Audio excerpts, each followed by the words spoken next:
നമുക്ക് നാത്തൂന്റെ വീട്ടിൽ പോയാലോ? എന്തിനാന്ന് വെച്ചാൽ നമ്മളെ ബേബിക്കൊക്കെ സാധനം കൊണ്ട് കൊടുക്കാൻ. പ്രസവിച്ച് പിറ്റേന്ന് കൊണ്ട് കൊടുക്കുന്ന സാധനമില്ല അതന്നെ. ഇതേ തന്നെ കഷായം മരുന്നല്ലോ കണ്ടോ തുടങ്ങിയത്.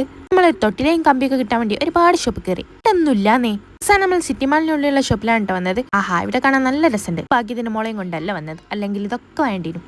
കണ്ടിട്ട് എനിക്ക് തന്നെ വാങ്ങാൻ തോന്നുന്നുണ്ട്. പൈസ നോക്കുമ്പോൾ ഞാൻ അവിടെ തന്നെ വെച്ചു. 1 to 5 years വരെയുള്ള കുട്ടികൾക്ക് എല്ലാ സാധനവും ഉണ്ട് കേട്ടോ. ഇവിടെ ടോയ്സും ഉണ്ട്, ഡ്രസ്സും ഉണ്ട്, അങ്ങനെ പലതരം ഐറ്റംസും ഉണ്ട്. എന്തായാലും ഇതൊക്കെ കാണാൻ നല്ല ഭംഗിയാണല്ലേ. അങ്ങനെ ഒരു സാധനം വാങ്ങാൻ വന്ന ഞാൻ ഒരുപാട് സാധനം നോക്കിക്കൊണ്ടേയിരുന്നു.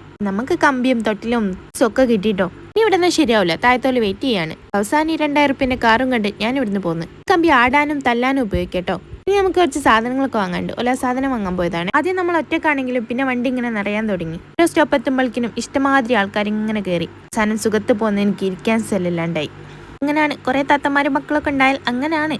ഇനി കുറച്ചുകൂടി കഴിഞ്ഞ ഈ വണ്ടിയിൽ ഇരിക്കുന്ന സീറ്റ് പോലെ നമുക്ക് ഉണ്ടാവില്ലാന്ന് തോന്നുന്നു. നല്ല രസമുള്ള ക്ലിപ്പൊക്കെ കുത്തിക്ക് ഒരേ മാതിരിയല്ലേ. ഇവളാണ് കേട്ടോ വണ്ടി ഓട്ടുന്നത്. അതേ ഷോക്ക് ഒരു ഇരുത്തം മാത്രം. അടുത്ത സ്റ്റോപ്പിൽ നിന്ന് ബേക്കും ഫുൾ ആയിക്കേ. അങ്ങനെ അവസാനം നമ്മൾ നാത്തൂൻ്റെ അടുത്ത് ഇതെന്തിനാ ജ്യൂസ് കിട്ടിട്ടോ. ഇക്കത്തെ ഫുഡ് 3:30 കഴിക്കുന്നത്. ബിരിയാണി ഒക്കെ ഉണ്ടായിരുന്നേ.